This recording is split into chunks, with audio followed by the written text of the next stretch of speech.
That atmosphere was a very uneasy atmosphere. It was a cautious atmosphere from the fan base because here you had um, the new quarterback starting, right? And he's going up against the Vikings. Welcome to Tales from the Tundra, a weekly show that captures one team's history told through the eyes of the fan. My name is Ben, and on today's episode, I am sitting down with Mark. Mark is a big-time Packers fan living in the Green Bay area. He is known online as 1265 Lombardi Guy, where he shares his thoughts on all things Packers. During this episode, we talk about how Mark became a Packers fan, his decision to jump online and share his thoughts on the Packers, and so much more. This is Tales from the Tundra, Episode 4 with Mark, also known as 1265 Lombardi Guy. Enjoy.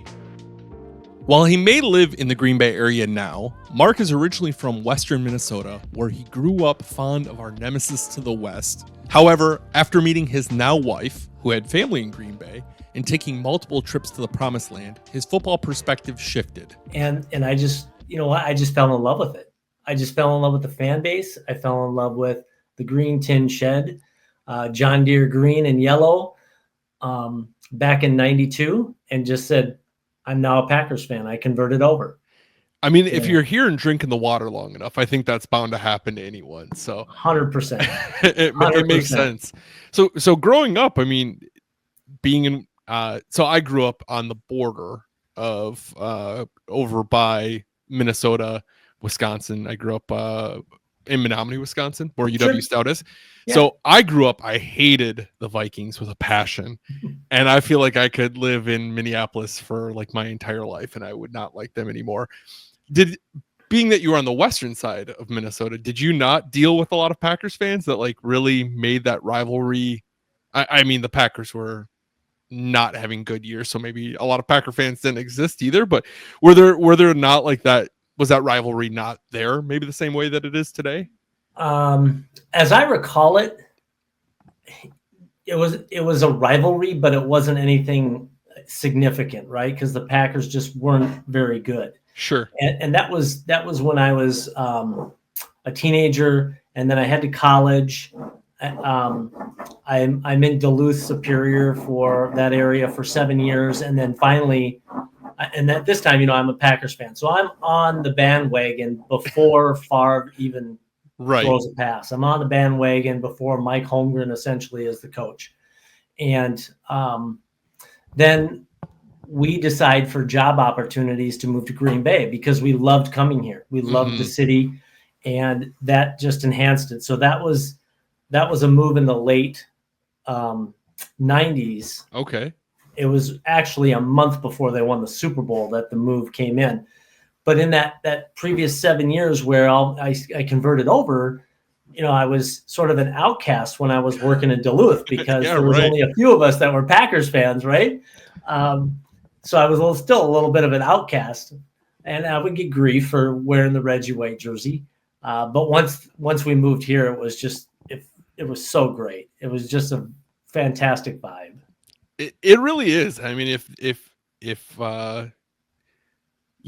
haven't been to Green Bay, I do think it wins over people because my first time coming here, I was like, I really want to be here. This is like a great city. It's not overly large. It's not small. It has what you need. Everything's like spread out, so it doesn't feel like you're on top of one another. And you have the Packers. What more could you want? So you move here, and when did you end up going to your first game? So I went to my first game in 1997. It was a Sunday night game, Detroit Lions. I believe it was a Sunday night or Monday night.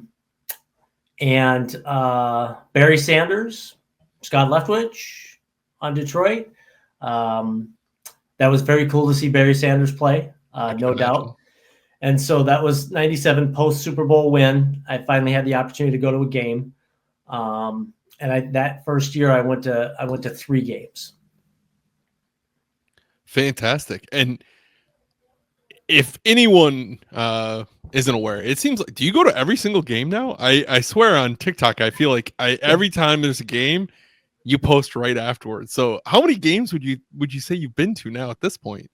It's since 97, well over 100. Wow. I actually was updating ticket book, even though we have digitals. I just take photos of the digitals and put them in the book, so I have a memory of them. And well over 100 games. At one point, I was averaging about 6 games a year. But like you said earlier, you have kids, you have life. So there were times where I didn't make it. And the history has been, so we moved to Green Bay. We were only here for about 5 years. So the end of 96 to 2001.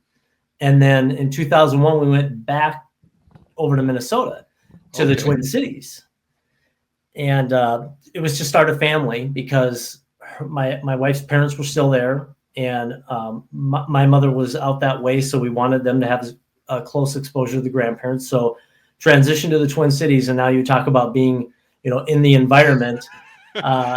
The next 10 years, 11 years, we were in the environment. Oh, okay. So you were, that was the thick of things at that point. Randy Moss. Exactly. That 98 season, they had an incredible season. Moss torched us. And I feel like the rivalry really ticked up. And then, of course, you said that you're there for 10 years. So you got to see Brett Favre ultimately leave. And you were in the Twin Cities when that transpired. Oh yeah, that was interesting being there because it was such a big deal for Vikings fans. Like there was coverage of Favre's plane coming in, just like there was coverage of Favre's plane when he was, coming back here because he wasn't going to retire. And coming into St. Paul's Airport, I think it was St. Paul Airport, and then Chili's picking him up and bringing him over to Eden Prairie and Winter Park, and the news crews following them. Exactly. It was quite a scene. What was it like for you living in Minnesota then and dealing with that? Because that era of Packers Vikings, I feel like was like rivalry peak for me as a fan. And I wasn't in Minnesota, so I can only imagine like how much worse it was. Especially, you wear Packers stuff all the time. I don't know about for work if you're wearing it out and about for work, but I would imagine everyone knows you're a Packers fan at work. And I'm sure they're not quiet about it, especially during that 2009 season. So you talk about the Brett Favre, back to the Brett Favre thing. I remember sitting, and I wasn't really paying a whole lot of attention to the NFC Championship game, and maybe because I didn't want to because Favre was playing, but I kept thinking he's gonna make it happen. He's gonna make it happen. And sure enough, he throws the pick, and it was like, yep, knew it was gonna happen. And like that was probably one of the better moments of being in the Twin Cities as a Packers fan, was because they hated Favre, and they would say things about him, and they everything you could think of, they just hated him. But once they got him, they absolutely loved him, right? Yeah, he was the greatest thing, and then he broke their hearts, and yeah. But when I got over to the Twin Cities in 2001, I was, at that time we had the internet, but we really didn't have a lot of over there. There wasn't a lot of exposure to talk radio. Living in Green Bay here, there's the Fan. You were always listening to talk radio, right? So I'm working one morning in 2001 in the fall, and I hear this radio show come on at 7-8 o'clock in the morning on KFan in the Twin Cities called Packer Preview. And I'm like, oh, this is a syndicated show. Cool. I love this. Great. I get some Packers content outside of being online. And so I listened to the show, and then the next Sunday I'm working again, and I make a point to listen for it on the radio and make some time to be able to do that in the car. And I realize it's a local show on KFan radio that had started the Super Bowl year. And so one of the radio hosts who also did ad sales, Dave Sinekin, the head cheese, started this show, and that show has continued on. So it was 2004, I started calling in as a caller. Now, I never did that as a fan here at the Fan. I never did that with Bill and Rookie. But I felt compelled to in Minnesota because I was, out of place, and here was a resource for me to talk some Packers. So 2004, I started calling, and that's actually where the moniker 1265 Lombardi guy came from. Interesting. I Okay. asked if I could have the moniker, and he said absolutely. And so that I've actually had that moniker for almost 20 years. I love that. I was going to ask you about that. So I'll post your socials in the show notes as well. But on TikTok and Instagram, 1265 Lombardi guy, which is a phenomenal name. Great moniker, flows off the tongue really well. And you're obviously very poised with it. I could see you being a very popular caller in the radio show because uh, I don't go on TikTok a ton, and I just recently joined not long ago. But one of the first videos that popped up was yours, and Oh, okay. I liked how level-headed you were about everything. Like even when the Packers lose, it wasn't a lot of times on social media you see like the doom and gloom, like the pendulum swings. If they win, we're going to the Super Bowl. If they lose, uh, we need to fire everyone and get rid of the stadium. But like you've always kept it. I really enjoy your takes because you always just keep it very. I don't know. It's just very like clean. It's very smooth, no matter what point we're at in the season. And even when there's a devastating loss or like the loss to the Bears, it's a very just like, hey, this is a factual thing of how it happened, and I really enjoy that about your takes. So I would imagine your 20 years of, or maybe it wasn't 20, maybe you're 6 or 7 years. I don't know if you kept calling in once you moved back to Green Bay, but your years of calling into the radio obviously have paid dividends in creating your content. Yeah, and I still do. Now, do I call every Sunday? Not as much the last couple of years, just because of some travels, like if I'm going over to NDSU for a game and that sort of stuff. But yeah, I still call on Packer Preview, and it's typically the usuals: Dave from Shakopee, Dave from Maple Grove, myself, old Southside guy. We even have texting on the side. And when I was over that direction for something, they had a gathering at the Park Tavern, so we all got together and watched the Jacksonville game at the Park Tavern in St. Louis Park. So there's a little bit of community there for me, since I've been calling for so many years and giving my 2 cents. And I just try to give something that I think isn't really being thought of, or it's so easy to go heading into this game. Yeah, the Packers have the ability to run the football, but what's that other thing that could help them get the dub, right? Right. What else can we look at? What else can we look for? And this season, of course, was just the fact that the expectations were super high when you go in and you beat a 12-5 Dallas on the road in the playoffs last year, and then you take the Niners down to the end. Yeah. So high expectations for this year, and every year is different. And this year was a year of an anomaly in which the North was very, very competitive, and we didn't compete well in the North. But that doesn't mean next year that we couldn't be the best team in the North. Yeah. Division-wise. Well, yeah, I mean, you saw Minnesota, who everyone thought was going to be the weakest team, come out swinging and really put together a team that no one expected to win, and they were putting up wins. Yeah, I appreciate that about your takes. What made you decide to start a social media account just to share that? Was it just like, hey, I got the extra time and I like sharing it on the radio, so why not pick it up somewhere else too? It was about a year ago. I thought, I'm just going to start talking about the Packers and give my 2 cents. Literally, it's just my 2 cents. That's all I was going to do. If people listen to it, follow it, care to pay attention to it, great. If not, I'm just going to make some TikToks and have some fun with it. And so my intent is to be just very, thoughtful with it.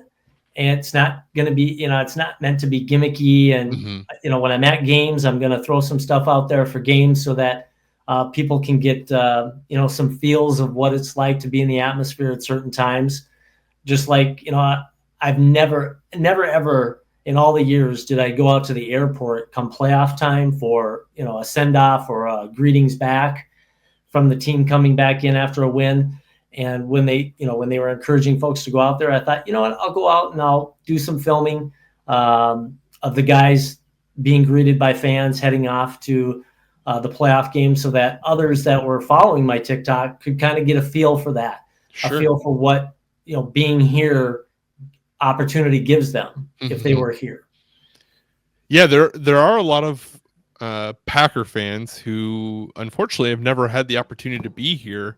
And I really appreciate that about your TikToks. You mentioned the game thing. You do a great job of capturing game day like vibes. And I've been to mini games and I still love those TikToks. And I'm just like, man, that's like really nicely done. And like, it really shares, like you said, what it's like to be in Green Bay. And I think, it's great that you keep that perspective of like how lucky we are to be here, even though you live here and have lived here for so long. So I couldn't recommend anyone enough to follow you, whether it's on TikTok or Instagram. If you can still get on TikTok, I can't get on TikTok on mobile anymore because I uninstalled the app and it's no longer in the App Store. So we'll see if it ends up getting back on, but I can still get on a desktop, so I can't see your TikToks as much anymore, but I try to see them on Instagram. But out of all the games you've been to now, over 100, which side note, before I ask this question, were you as devastated as I was when they got rid of the physical tickets? Like, yes, I have all 100%. Of mine in like a shadow box. Yep. And now I feel completely lost. Yep. I would do everything in my power to protect that ticket so it didn't get wrinkled. And there were lots of us that would go through the line and we would say to the folks, gentle tear, please, gentle tear, because it meant something, right? Yeah. You wanted it to be as perfect as possible. But yes, I wish we had them back. But I understand the reason why, because of scams and frauds and those kinds of things. There's just people out there that are like that, and this is the easiest way to do it. So, hey, it's Ben. Sorry to jump in here, but I wanted to draw the winner for last week's episode. If you're new here, if this is your first time watching, each week we draw a giveaway winner from the previous week's episode. You can enter the giveaway in the giveaway link below, but you will need a secret phrase of the week, which is going to be sprinkled sometime throughout this episode. So keep your ears perked for that. But we're going to draw last week's winner. Thank you so much to everyone who watched, everyone who listened. I really can't say thank you enough. Also, a huge thank you to Nicolay Law for making these giveaways possible. Every single episode, we're going to be doing a giveaway. Thanks to Nicolay Law. So this week, the winner is, looks like Rob W. Nice job, Rob. Appreciate you entering. Let's take a look and see what Rob won. Oh, it's going to be close. Congratulations, Rob. You got yourself a Lynn Dickey signed 8x10. So thank you so much once again for all the support, everyone. And let's get back to our episode with Mark. But out of all the 100 plus games you've been to, it might not be possible to name like your favorite, but what are some of the favorite games that you've been to and seen personally? Oh, my favorite one, absolutely, without a doubt, the 1997 game against the Dallas Cowboys at Lambeau, 45-17. How could that not be one? And the reason why I say this is, there's generational things, right? So the producer of Packer Preview over at KFan, Brent Blakemore, Brett and I were talking, and for him, the nemesis is the 49ers, because as he grew up, he saw us competing against 49ers and how, it was always them, right? We always had to overcome them. And when I jumped into this fan base in 92, for us, it was the Dallas Cowboys at that time. And we finally got them at Lambeau Field. Prior to that, we always had to play them down in Texas. And we got them at Lambeau. We had just won the Super Bowl. We're defending it, working to get back. It's a 30-some degree day, I think. It's right around 30. And Aikman played, Irving played, Smith played, Dion played. Dorsey Levens had a couple of touchdowns, but probably the coolest play was in the second quarter. Packers are around their 40-ish. Favre goes back. Reed middle, looks right, decides he's going to go left to Derek Mays on the side, and Dion is sitting waiting on it. He takes it and goes pick six into the end zone on the north end. And that was so awesome to watch, because I was just focused. My angle was focused that direction. Yeah. And I went, no way. He's not going to try. And he did. And Dion took him pick six. And that's a great memory. I mean, I visually see it today. Yeah. That encapsulates Favre's entire career right there in a nutshell, for sure. Exactly. He thought he could stick everything. if I'm not mistaken, that game was pretty close until about like halftime or third quarter, and then the Packers really just blew it open. Yep. So that for me, that's always going to be the number one game unless something weird creeps up. But Right. the other memorable games, the disappointing NFC Championship game, which I got there at like 3:30 and the game didn't start until 5:40, and we froze till like 10 o'clock. Still great to be in the atmosphere, even though it was a loss to the Giants. The game in which Denver had already locked up everything on their end. They were playing the JVs. We needed to win to get into the playoffs. The Cardinals beat the Vikings in Arizona, and we are into the playoffs, and I think we won the division, if I remember right. Yep. That was the one where Paul Allen has like one of the best calls, right? The force out, Josh McCown. Yep. That's a game I'll vividly remember because my dad's a Vikings fan, and he said, if the Vikings lose this game, I'm gonna like throw something through this TV. And then of course it happens, and we just like give him grief the rest of the night. At least I did. My brother's a Vikings fan too. The buzz started happening in that fourth quarter, what was going on. So everybody was trying to look up at a suite to catch a television.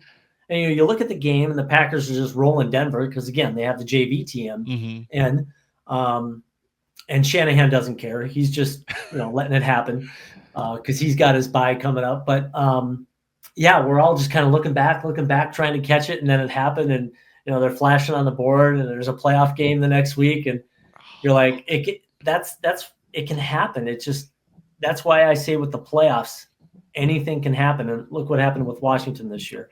Right. It's a game of humans, and things go into that can result in, well, as we've seen in NFC Championship games, right. brutal stuff. And then, euphoria, and you're on to the Super Bowl.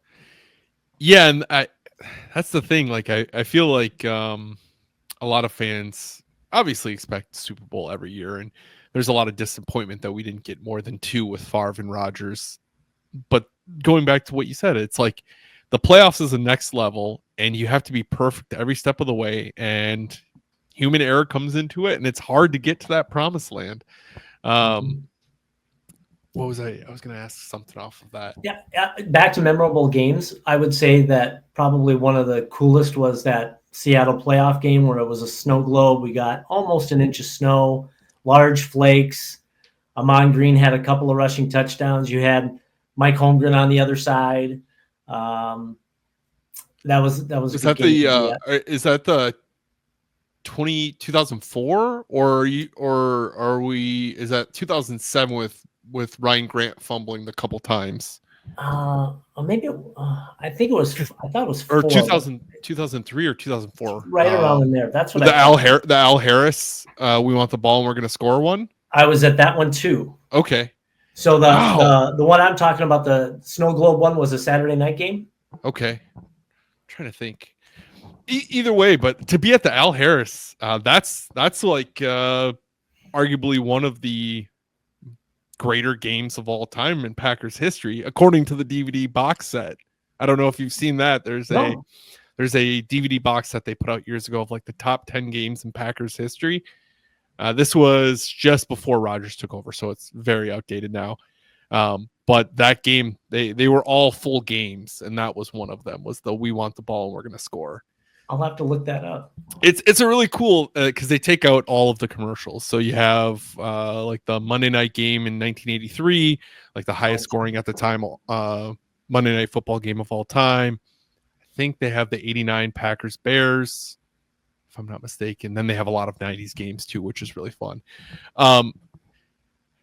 Now, I know you've been to away games as well. Mm-hmm. Where have you all been to as far as an away game?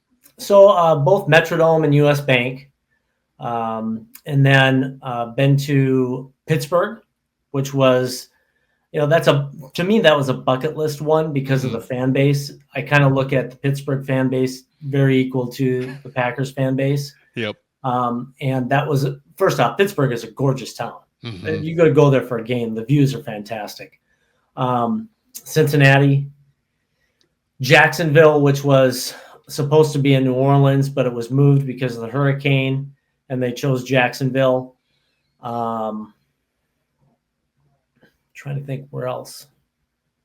I think that might be it. Just a few, not many. So out of the different stadiums that you've attended, which would you say is the worst one that you've experienced or worst one that you've encountered?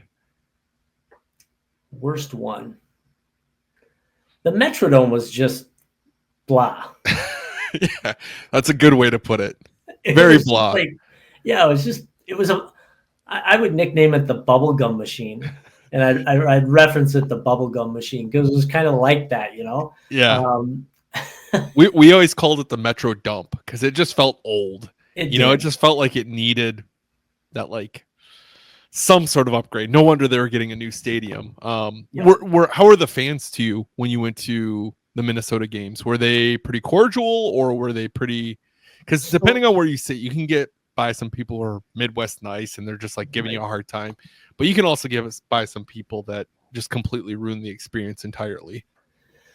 I'll say this: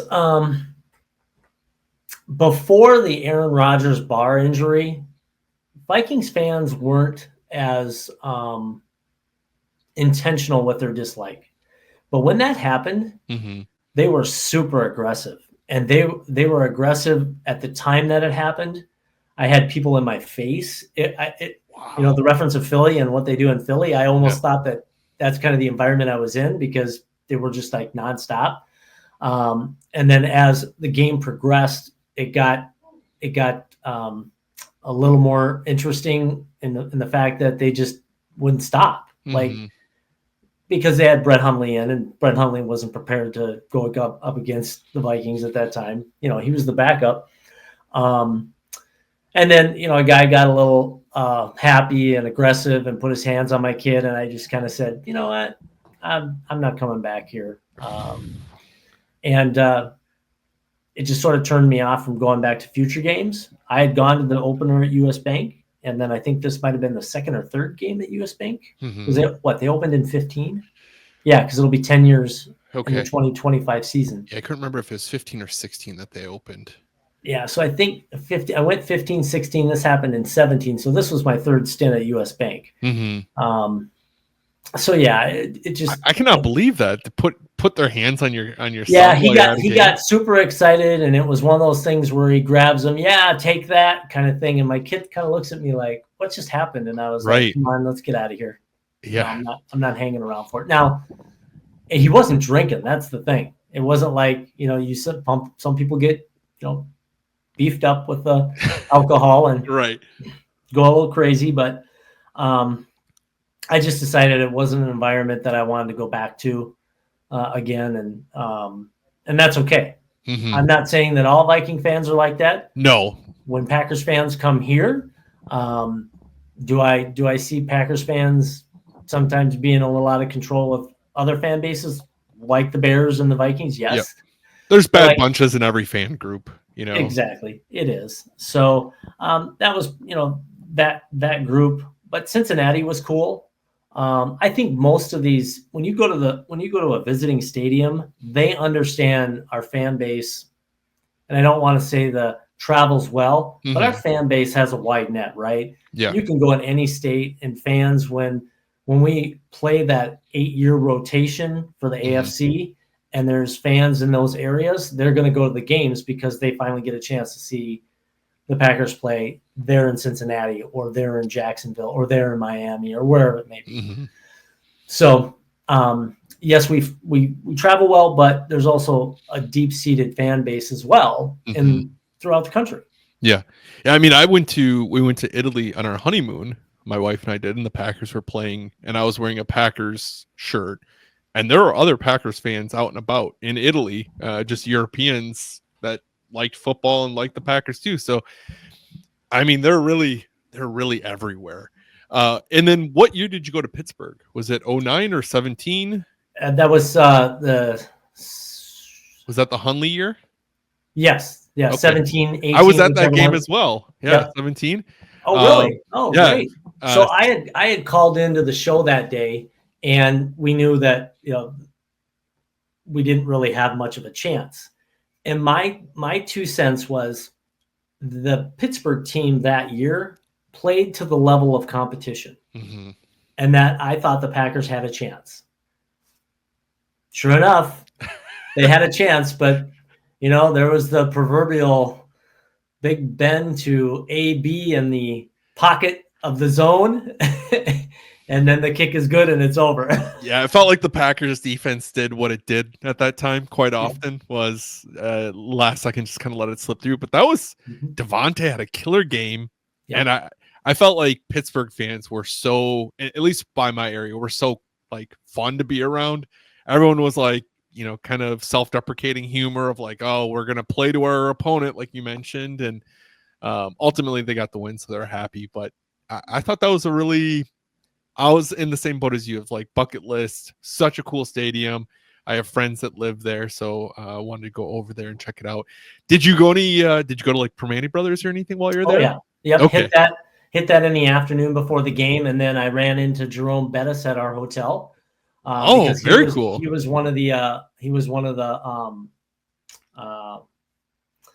honorees for the game. Alumni honorees, if you will, for the game. Said hello to him, told him I loved his game. Hey, appreciate it. Enjoy the game tonight. Great conversation. He was the guy that said hi to me when he passed me. It wasn't me saying hi to him. Sure. Super nice dude. So took all that in. My son wanted to get some hoops up, so Saturday morning we went across one of the rivers to a YMCA and did some hooping. Caught an Uber, went over, did some hooping, and just roamed around the city. So yeah, it was a good time. It's such a cool city. I've been there, I think 2 or 3 other times. Like I said, I have friends that live there, so we go there and stay with them. And one of my favorite cities. If not for my love of the Packers, I'd probably live there, because it's just such a cool city that they have so much to do, and just a great city all in all. Another bucket list stadium for me is Arrowhead. I want to Arrowhead? go to Arrowhead, and whether that's if the Packers are playing great, if not, I'm more than happy to see Kansas City play somebody, but I'd like to experience Arrowhead.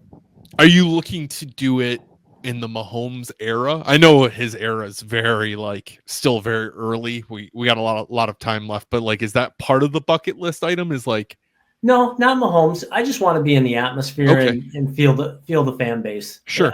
I just think that's another fan base that has been super strong. You hear a lot about, Chiefs Kingdom, and right. I just think it'd be a great environment to go to a game. Gotcha. Yeah, I didn't know, because like, when Kansas came here last year, I went to that game and I was like, oh, it's pretty cool to get to see Mahomes play in person. It's like one of those things of like, I'm not a huge Mahomes guy, but I recognize the greatness, and to be able, like you mentioned, being able to see Barry play in person. And I just think it's like one of those things where you're like, man, it's always cool to see like one of the best ever to play in person. So being able to do that in Arrowhead, I think, would add an extra layer to it. But Arrowhead in general is, like you said, is just an incredible stadium, great fans, passionate fandom. Is that like on the upcoming plans, or are you kind of still just like, hey, that's a place I want to go? It's on the list. I want to get there at some point. Gotcha. It's not something maybe next year or the year after, but we'll get there for sure. We're going to get there for sure in some form or fashion. Of the games attended, just circling back to that, it popped in my head. One of the games that I went to, I'll end up seeing 3 Hall of Fame quarterbacks in one game. Trying to think. I feel like this is, can you give me a year? Or a rough 04, year? 05? 04, 05. Oh, wait. Let's go 05. Okay. 5 or 6. Oh, man. Trying to think who would have, because there's got to be a Hall of Fame backup. Well, Favre. I mean, is Favre and Rodgers? No. Okay. Favre and Rodgers, potentially. Yep. You got it. And was it Brady's? Yes. Was it Brady where Rodgers came in and looked shell-shocked? Yep. We got rocked like 36-3 in that game. Favre went out with an injury, but it was a precaution thing. Rodgers came in. ran scared for his life. He ended up breaking his foot in that game, but we found out like on Tuesday, and he was shelved for the rest of the year, right? But yeah, that I attended that game, and there will be in the end 3 Hall of Fame quarterbacks that played in that game. That's and at the time, I know a lot of people were pretty hard on Rodgers at that time because he looked so shell-shocked coming into that game. And then his first couple of games he played, he always got injured. He had his broken foot, that one. And then in Dallas, I don't remember, you might remember better than I do, but he had like a shoulder injury or something in Dallas in 2007 after that game, or something like that hindered him afterward. Yep. He had 2 injuries before he started. So everyone was concerned about his durability, exactly, and then all sorts of things. Now, because you really your fandom started just slightly before Favre, right? And then you watched all of Favre. So what was that moment like for you? I know we talked about like how you felt like living in Minnesota, but was it hard for you when they were making that transition to like jump on that bandwagon, or when they made that draft pick, were you like, what are we doing here? Like what was your thoughts during that period? So I look at things from a strategic standpoint, and I understood it. I totally understood it. The Packers, I think when they had the opportunity to take Aaron Rodgers, they showed that, to me, that was the pivotal step for this organization to continue being a competitive organization going forward. Mm-hmm. Because had they not replaced the quarterback position, they probably wouldn't be in the place that they are. And it's a kudos to Ted Thompson, because Ted did both things, right? He took Aaron, and he also said goodbye to Brett. And he said, we have to run the team in a healthy manner. I don't believe in the shark-infested waters of free agency, because when you pay the top dollars, you typically don't get what you need back, and you're wasting it. So the draft and develop philosophy. And when they were ready to bring Rodgers in, I was like, okay, it's fine. And I was there for that first Monday night game against the Vikings in the north end zone. And that atmosphere was a very uneasy atmosphere. It was a cautious atmosphere from the fan base, because here you had the new quarterback starting, right? And he's going up against the Vikings. It wasn't like he was getting, a soft one to start. Right. So, well, if I'm not mistaken, they were supposed to potentially retire Favre's number at that one initially, right? That was like the rumor mill. That was the intent, because the ticket had Favre on it. Ah, okay. Yep. The ticket had Favre on it. It was going to be his retirement. They were going to put his number up, the whole shebang. And then Favre did Favre things. Favre did Favre things. And, I think the one thing about, and I think you'll attest to this with this area of Wisconsin, and I think you could probably expand it to Wisconsin in general, but from those guys over there at 1265, they like you to play in the sandbox rather than kind of tell us how it's going to go.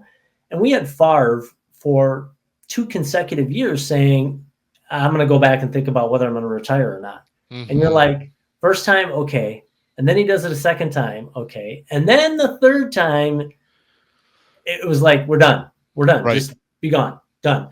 And then, Rodgers, when they drafted Jordan, then Rodgers, it all comes out at the draft later that, he's unhappy with the way that they handle players exiting, or not even offering players the opportunity to stay on a smaller agreement, and doesn't show up for mini camps or training camp. And, that put a bad taste in our mouth around here. And so, this fan base can be a little fickle like that. They really can. They love their players, and they're very passionate about their players, but they can be very, fickle's a very good word for it. Yep. Hey, it's Ben.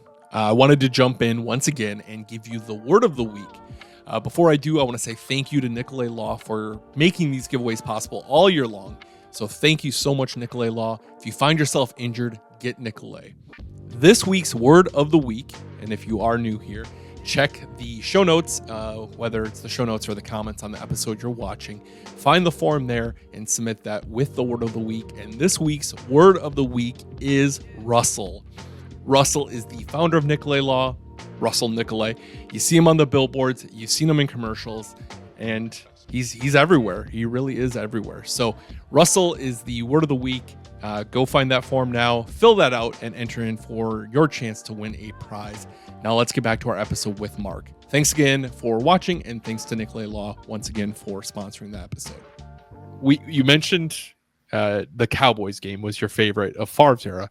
What about Aaron's era? What was your favorite game that you got to attend with Rodgers as the guy? Boy, that's a good one.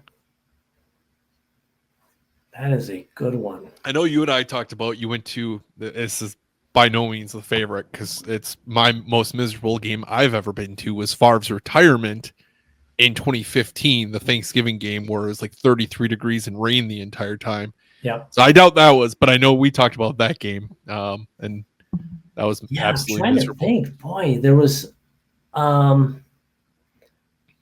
the 6 touchdown game. I think that against Chicago. It was Chicago, right? Yep, Chicago. I think that one is probably my favorite. I mean, how do you go wrong with that one? You're right. By halftime, I mean, he came out one series in the third quarter, and then it was it Flynn? I think Flynn was on our team at that point. Yeah, because he was on it from 2013, and then you just got to watch Matt Flynn the rest of the game.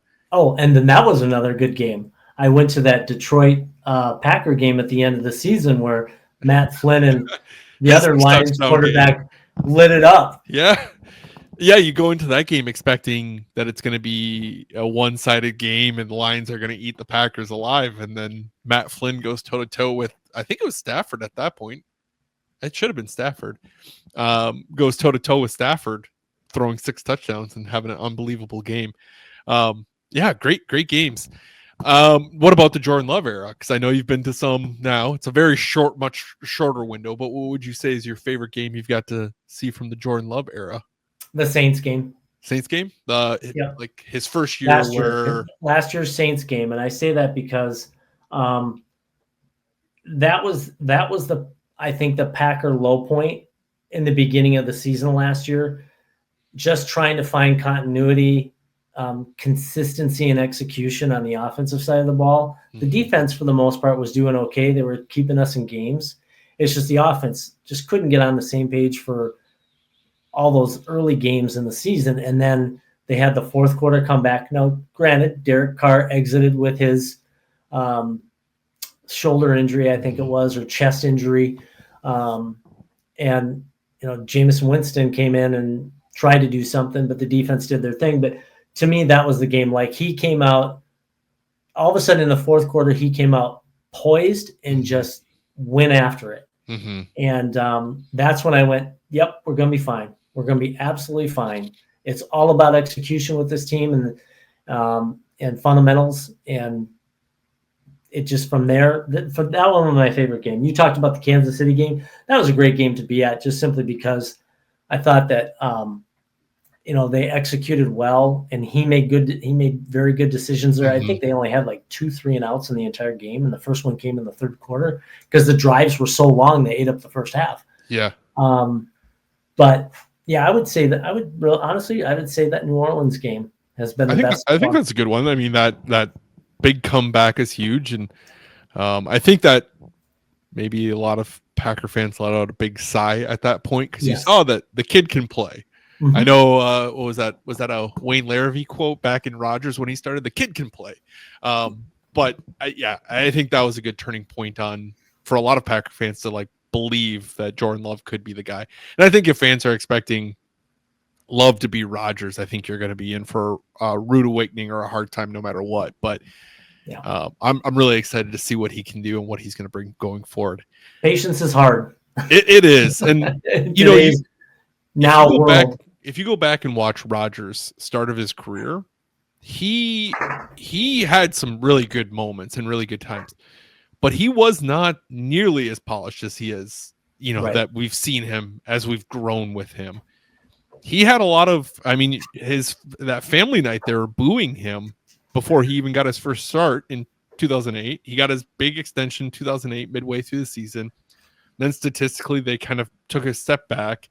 2009, he had a good year, but it's not like he was MVP level every single year. I guess the game was different too at the time because, you could play defense a little bit more. But True. I just think, you got to let just because you've been on the team does not equate experience. So I'm excited to see what happens with that.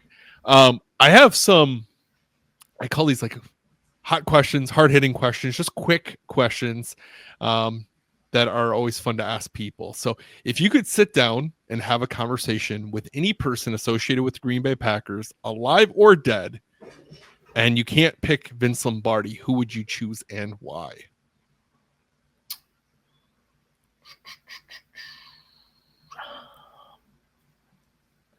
Mike McCarthy. Interesting choice. What? Why Big Mike? It comes from a football strategy standpoint. So Mike had the West Coast offense, and there were and the West Coast offense, there's safe play calls, and then there's matchup calls. So they would come out, and so first off, I like to watch the football games from the end zone if I can. My seats I have now are in the corner, which is fine, but I prefer to be in the end zone because I like to watch it from an all 22. And they would come out and it's single high. And I would say, if they don't run here, they're throwing to Jordy on the outside. And I'd probably get that right 3 times a year at Lambeau because it was just the situation. Mm-hmm. And so I would just like to sit with a guy like Mike McCarthy and understand the thought process.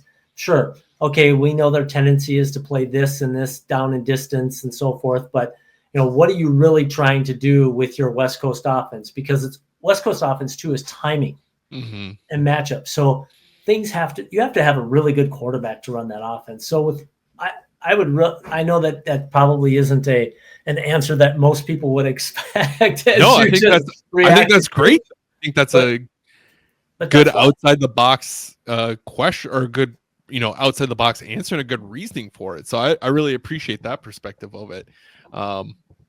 Big Mike's a great guy. I think that'd be a good conversation. Mm-hmm. If you could watch any game again for the first time, having the same emotions, same feelings as you did in the first time, minus championships, and I'm going to take away that Dallas game in '97, which game would you choose and why? Oh, that's a good one.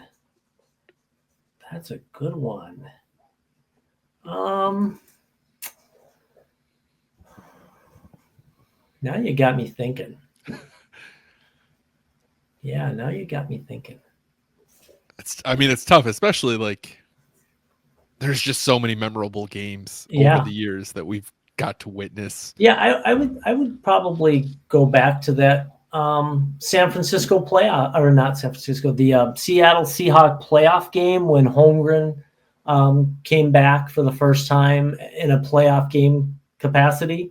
And It was Saturday night under the lights in the snow. That was just a fantastic night. How do you beat that one? I like that. If you could attend any game in the history of the Green Bay Packers, minus a championship, which game would you choose? Oh, so the Ice Bowl doesn't count, huh? Yep, I'm taking away the Ice Bowl. I had to take these away because every time I'd ask, people would just give me the Ice Bowl because it is such an iconic, memorable game. That's fair, I don't know that I would be my choice though with the weather conditions. I don't know that I would want to sit out there for that long in those conditions and deal with that. I don't know. Yeah, I'm a different animal. That doesn't bother me. I could do that all day. Well, before you answer, to kind of give you some little bit more time, if you haven't seen any of his TikToks, you are outside every single day in your TikToks and just like going out for your morning walks. And even when we had that stretch like a week or so ago where it was -20, you're still out there just walking, doing your thing. And I'm just like, this guy's crazy.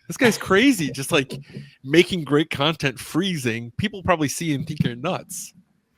I could probably agree with that on some days. As the dog is pulling me down the road because she's just like, we're out for the walk. I would say Brett Favre's the game against the Bengals when Brett Favre came in and had the come from behind win. In what, 92 to Kindred? 90. What was that? 90. I think Was that was that 92. 92 or 90? Yeah. Yeah, I think it was 92. the second Yep. week of Yep. 92 with Yep. Kindred Taylor. That sounds Kendrick right. Taylor. Yep. So this is a weird question, and I got to preface it a little bit. But what is your most controversial take as a Packers fan?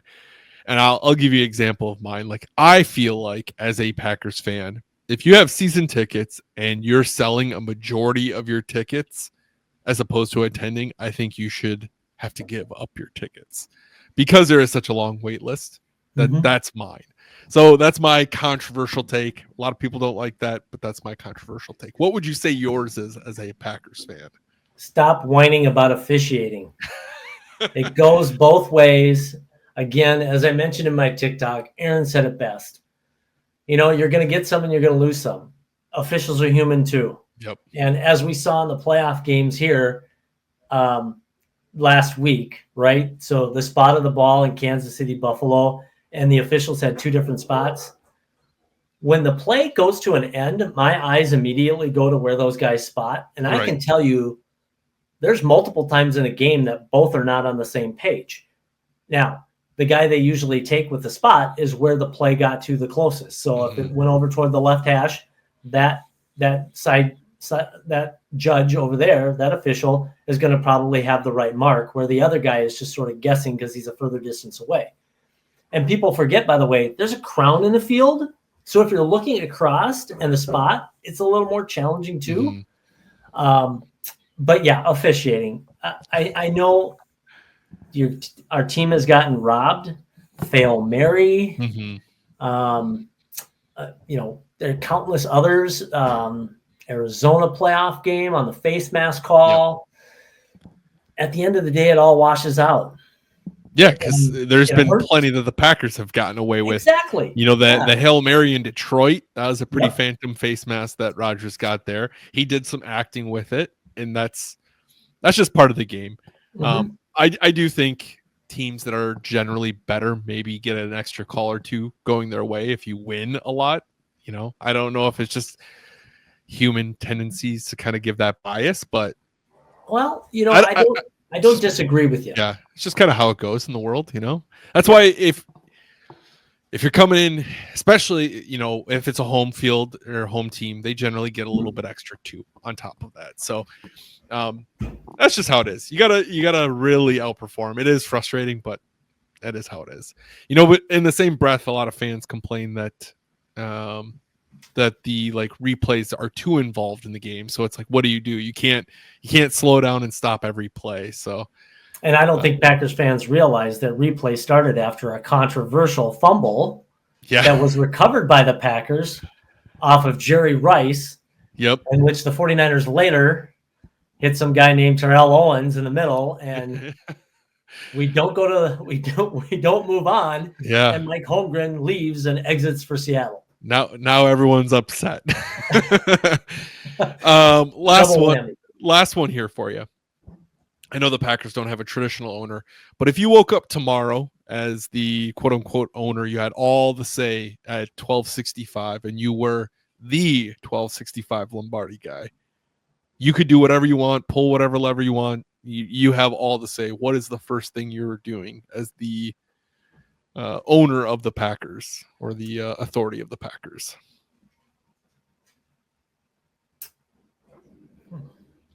Eliminate noon games? No, I can't do that. That's television revenue. Sorry. I don't have anything. No? Honest. There's nothing over there that upsets me. Now, there's the fan base that believes that the recipe to win can be done through, I'll say, moderate free agency acquisitions. I think in today's cap, it's dangerous. And you heard Goody come out and say there's like a 3-year and a 5-year plan. We heard that this week. It's a mix of the right free agents at the right time, like what we did last year with Jacobs and Xavier McKinney. they were 4-year free agent, right? Mm-hmm. So they were ready for that next one. We were able to get them for their next one. Mm-hmm. They felt they got paid. They felt they went to a contender. So it was the right recipe. That doesn't happen often, Mm-hmm. especially at key positions where you can improve. So there's a little bit of salesmanship there. But honestly, I wouldn't change a thing. I'd continue to do it. And if anything, what Mark Murphy has done being out in the public and being seen, I think that's important. Listen to the fans, be seen, take it in, don't hide away. Hopefully policy is going to be a little bit like Mark was and out and about in front of people. But sorry, disappointing answer. I probably wouldn't change a thing. No, I think that's fine. I could even take the noon game one. So you're a big fan of the later games then. Yeah, I do like the later games, and I don't know that fan bases realize this. An interesting observation when I was down in Miami, I happened this past December. It happened to be when we played the Lions on Thursday Night Football. So Miami's this, melting pot of all sorts of different people. I'm at a hotel. I'm watching the game, and I'm probably the only fan there of one of those teams. And around the bar area, as things increased into the fourth quarter and it became more competitive, it was interesting how people were more into it from a Detroit Lion perspective than the Packers. Interesting. And I basically call that the tired of seeing the same team win all the time syndrome. Mm-hmm. And the Packers have had that success of where, they've had Hall of Fame quarterback play. So they have one of the top quarterbacks in the league. And B, when that happens, you're more often on primetime games. So you're more often playing the 325s, the Sunday Night Football, the Monday Night Football. Of course, Thursday night is its own animal. But the exposure, right? So all of a sudden, it's the constant exposure. It's just like nobody wants to see Kansas City win another Super Bowl. I do. I think it's cool if they do. I'm fine with that. You might be one of the only ones. I know. I'm a rarity. I think it's amazing that they could actually go in and win 3. I think it was amazing they won 2. But it's that exposure of always seeing them in prime time that you finally go, yeah, I'm tired of this. I don't want to. And when with the Lions ascending, people got on board with the Lions. That's it. Yeah, that's an interesting observation. I guess I could totally see that, and if they weren't in our division, I'd probably feel the same way about them winning. But what's your take on it? Because you don't trash talk fans on your TikTok. You're very much just like, hey, this is the breakdown of the game of what I saw. This is what what we need to do. I also like that every day of the week you're basically breaking it down by where the team is and what they're doing. But I do notice that you still get a lot of people that like slide into your comments and like make little remarks, at you or like not you in general, but like the Packers in general. So did you see a lot of like uptick in Lions fans this year? Have you noticed anything? Yeah, I did. And especially when I did a TikTok reply and I kind of talked about, and I gave flowers. I gave flowers for Johnson's offense and how really it's not complicated at least from a passing game standpoint. It's not overly complicated that they execute it. That was the thing about that Lions team this year is that they executed really well on offense, and they had to because of their defense giving up just as many points. But Lions fans, when I did a reply, they jumped all over me, and they were all about Super Bowl, Super Bowl, Super Bowl. And I think in general, Packers fans, Viking fans had noticed this year that Lions fans really upped their came out of the conversations. Woodward. Yeah. In a not so positive fashion. But yeah, other than dropping kitties or the Bears still suck or the teddy bears, I'm not out to trash because there's so much of that right now. It's just, sometimes it gets to be just stupid human action. Yeah, I'm with you. I never trash talk simply because the odds of it going your way the entire season or whatever, you're always going to get that back tenfold. Right. So my thought is like, I'm just not going to trash talk. I might make a little like jab every once in a while, but for the most part, I'm just like, It is what it is. It never pays off to trash talk anyone. And the history thing, right? So the opposing fan base will come back and say, "Yeah, what? You're going to fall on your history?" Yeah, right. So let me get this straight. If you win a Super Bowl, you're never going to talk about it again. You are. You're going to talk about your history because that's the ultimate goal: is your team winning the Super Bowl. So that's your legacy. What have you done in terms of winning championships? And that is 1265 Lombardi guy. Thank you so much to Mark for taking the time to come on and share his story. I had a blast getting a chance to talk with him and getting to know about him a bit more. Thank you once again to Nicolay Law for making these episodes possible and the giveaways possible on the show. Really, I can't thank them enough. So if you do find yourself injured, get Nicolay. If you want to be on an episode of Tales from the Tundra, check the show notes for a link on how to submit an entry form. My name is Ben, and I hope to see you guys here same time, same place next week. And until then, go Pack Go.